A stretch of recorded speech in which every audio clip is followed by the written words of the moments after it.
saya Idewo Nyoman Budiasa dari Desa Jadi, Banjaranyar, itu di Desa Jadi, Kediri. Saya anak polisi, lahir dan dibesarkan sampai usia 15 tahun di Jakarta, karena tugas orang tua saya di Jakarta. Menjelang pensiun, orang tua saya pindah ke Bali, dinas di Polres Tabanan waktu itu. Sekolah saya di Denpasar, SMA 4 Denpasar Monang Maning. Setelah SMA, itu tahun 89, saya sempat kuliah di perhotelan, BPLP. Sekarang namanya STP di Nusa Dua. Selesai diploma 1, berangkat ke kapal pesiar. Saya berlayar kurang lebih 8 tahun, masa reformasi gitu ya, tahun 98. Saya memutuskan untuk berhenti. Sekarang setelah sekian tahun, saya berhenti, saya menikah di Tabanan, sampai anak saya lahir tahun 2002, karena semua usaha yang saya rintis berada di Denpasar, maka kita pindah ke Denpasar, saya dan keluarga saya, istri dan anak. Usaha berjalan, bukan hanya usaha di dalam negeri di Bali saja. Kebetulan saya sendiri aktivis di beberapa organisasi, salah satunya di organisasi pemenangan Jokowi kemarin yang terakhir.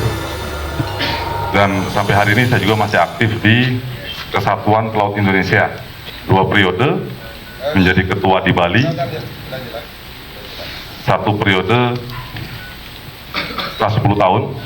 Tahun berikutnya di hasil kongres di tingkat nasional, saya menjadi wakil ketua umum di nasional, sehingga pekerjaan harus mulai pulang pergi.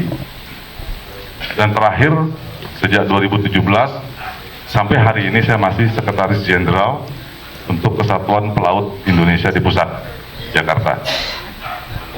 Usaha yang saya rintis sejak saya berdiri kapal, yang pertama adalah perajinan, pengiriman tenaga kerja ke kapal pesiar, sempat juga ke tenaga kerja industri, perhotelan di Timur Tengah, di Eropa, di Inggris, dan di Amerika.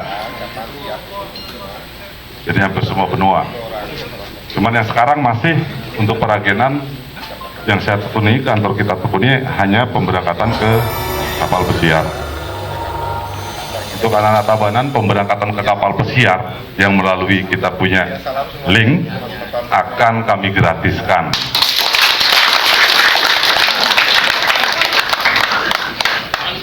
Silakan dicatat gitu. Itu yang pertama. Itu perubahan, merubah paradigma masyarakat yang selama ini berpikir untuk mendapat pekerjaan di kapal pesiar harus mengeluarkan uang puluhan juta, tapi sebenarnya gratis. Untuk pelatihannya pun bisa kita atur. Kalau cuma untuk membuat pendidikan setara diploma 1, mungkin untuk 200-300 anak-anak muda yang berniat ke luar negeri, bisa kok didanai oleh dana daerah. Artinya pendidikan pun kita gratiskan untuk orang-orang yang memang kurang mampu dan patut kita bantu dan punya niat, punya keterampilan, punya kemampuan untuk itu. Jadi itu. Nah, usaha saya yang lain adalah saya bergerak di bidang medis. Jadi saya punya sebuah klinik di Tanjung Bungkak dan Hemuruk di Denpasar yang namanya Klinik Utama Padma Bahtera Medika. Jadi itu klinik laboratorium. Ada beberapa usaha biro jasa seperti production, event organizer, wedding organizer, dan saya juga punya tempat venue ya untuk acara-acara, sama lokasinya di Jalan Hemuruk di Denpasar yang namanya Istana Taman Jepun. Jadi itu usaha-usaha yang saya geluti selama ini, di samping juga aktif di beberapa koperasi sebagai pengawas, badan pengawas. Kenapa semua di Denpasar? Ya karena di Tabanan susah sekali. Mau buat usaha susah. Kita Sarbagita, Denpasar, Badung, Gianyar, Tabanan. Tabanan menjadi salah satu daerah pendukung ibu kotanya Bali, Denpasar. Harusnya kita harus seimbang perkembangan ekonominya. Untuk gambaran umum yang paling simpel, sekarang saya tanya nih sama semeton, sejak kapan di Tabanan ada KFC atau McDonald? Sejak kapan ada Kentucky? Baru setahun. Seingat saya di Denpasar itu KFC itu ada waktu saya kelas 3 SMA tahun 89. Berapa tahun itu? 31 ya? 31 tahun. Artinya apa? Kalau ditanya berapa tahun ketinggalan kita dengan Denpasar, ya 31 tahun kita tertinggal. 31 tahun. Jadi orang ribut sekarang 20 tahun, 20 tahun ada rezim yang berkuasa, ada dinasti. Bukan itu. Tabanan ini sudah tertinggal dari 30 tahun yang lalu. Dan masyarakat Tabanan hanya bisa bergumam, hanya bisa maki-maki di jalan, gitu ya. Di dunia sosmed, mulai di sosmed orang mencaci maki, ingin perubahan, ingin perubahan, ingin perubahan.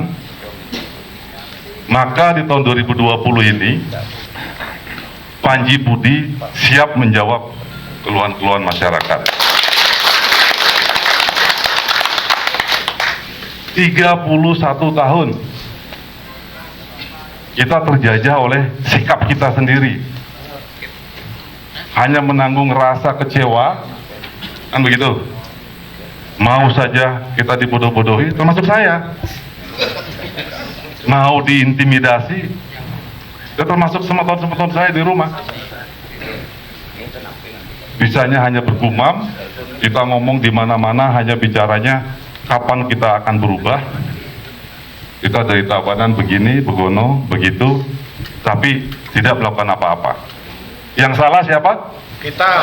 Kita. Anda, saya, semua yang hadir di sini salah.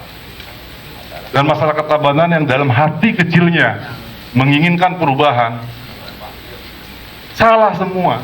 Jangan menyalahkan orang lain. Kita yang salah. Inilah saatnya kita bangkit. Bangkit dengan keinginan untuk perubahan. Dan Astungkara di situasi sekarang, kita ambil hikmahnya di situasi pandemi. Seluruh rakyat Indonesia, rakyat di Bali, di dunia, kesekup Tabanan sekarang, kita semua punya rasa yang sama. Saya yakin semua masyarakat punya rasa yang sama sekarang menghadapi situasi yang menjelang resesi. Betul nggak? Tapi intinya adalah di situasi sekarang kita punya rasa yang sama, perasaan tekanan yang sama dari alam. Alam mengajarkan kepada kita tentang kebersamaan dan berbagi. Marilah kita berbagi rasa sekarang. Semua ingin berubah. Ayo kita rubah sekarang. Atau kita harus menunggu 20 tahun lagi. Di situasi sulit, pandemi, 8 bulan perekonomian tidak bergerak, saya sangat merasakan di usaha. Dan pasti saudara-saudara semua juga ikut merasakan. Kenapa? Kenapa kita berdua mau maju? Di situ yang sangat sulit, yang kita diajarkan atau dipaksa untuk bisa bertahan untuk hidup, bisa makan sehari 3 kali, atau kita kurangi 2 kali saja makan sehari.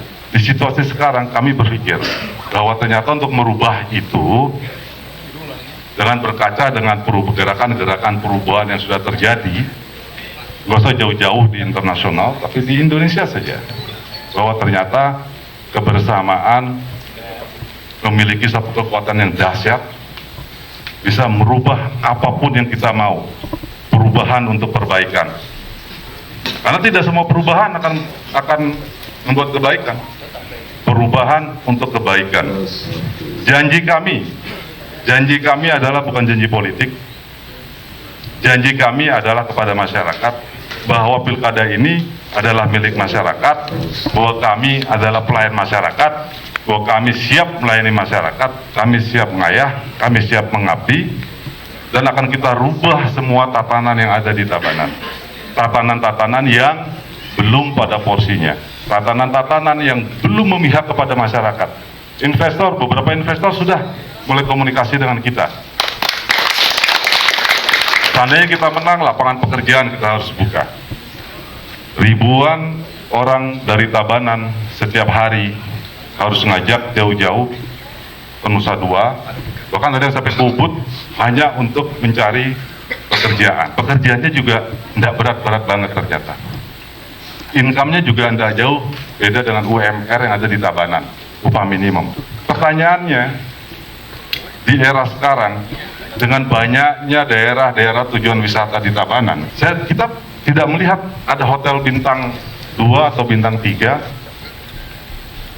atau hotel waralaba seperti Ibis. Ada Ibis di Tabanan? Amaris, Aston. Bayangkan kalau ada 5 saja hotel bintang 5, bintang 3 saja di Tabanan. Dengan kebutuhan tenaga kerja, let's say 300 orang gitu ya, atau 200 orang. Silakan dikali 5 hotel itu. Berapa tenaga kerja yang diperlukan? Berapa orang Tabanan yang tidak perlu menanggung resiko di perjalanan? Pagi-pagi buta harus jalan ke Nusa Dua, pagi-pagi buta harus jalan ke Ubud, tengah malam baru pulang. Resiko di perjalanan. Terus yang kedua, dari sisi itu, kurangnya Tabanan apa untuk didirikan hotel? Pertanyaannya, kurangnya Tabanan itu apa? Apa salahnya Tabanan? Apa salahnya masyarakat Tabanan? Sehingga hotel satu pun tidak ada. Gitu. Dan efek dari hotel itu sangat luar biasa. Pertanian akan lebih hidup. Dan kita bisa atur, pemerintah bisa mengatur untuk suplai berasnya, lauk pauknya. Akan ada satu industri di sana. Dan berapa lagi tenaga kerja yang dipekerjakan? Berapa petani dan peternak yang akan diuntungkan? Bahkan kalau saya bilang besok, nggak usah ada orang-orang Tabanan ke kapal pesiar lagi. Karena sudah makmur Tabanan. Nggak perlu jauh-jauh orang berbondong-bondong ke luar negeri, keluar Tabanan. Kenapa? Karena tidak ada lapangan pekerjaan. Tidak ada industri di Tabanan. Tidak ada sesuatu, investor malas untuk masuk. Rahasia umum, investor nggak mau masuk. Sudah rahasia umum ya, nggak perlu cerita kan? Artinya apa? Langkah pertama yang harus kita ambil, dan itu adalah salah satu janji Panji Budi, merevolusi mental birokrasi yang ada di Tabanan. Reformasi harus jadi prioritas utama di birokrasi di Tabanan. Apakah sekarang kesalahan pegawai-pegawainya, PNS-PNS-nya? Kita tidak bisa salahkan mereka. Sistem di mana-mana sama. Kalau bicara e-budgeting, e-government, simpel kok, kita bisa beli. Dan kita yang hadir, saya yakin, kalau cuma untuk buat program online, pasti bisa. Sangat terjangkau untuk ukuran sebuah pemerintahan. Kenapa tidak dilakukan? Itu juga PR besar. Gampang, sangat gampang ketika pemimpinnya transparan, ketika pemimpinnya jujur, ketika sistem yang ada yang sudah bagus benar-benar dikelola oleh SDM yang memang mempunyai kualitas untuk itu. Sekali lagi, Panji Budi hadir, Panji Budi tampil di sini bukan karena kami sok kaya, bukan karena kami kaya kelebihan uang, bukan. Bukan karena kita pintar. Maka di tahun 2020 ini Panji Budi siap menjawab keluhan-keluhan masyarakat.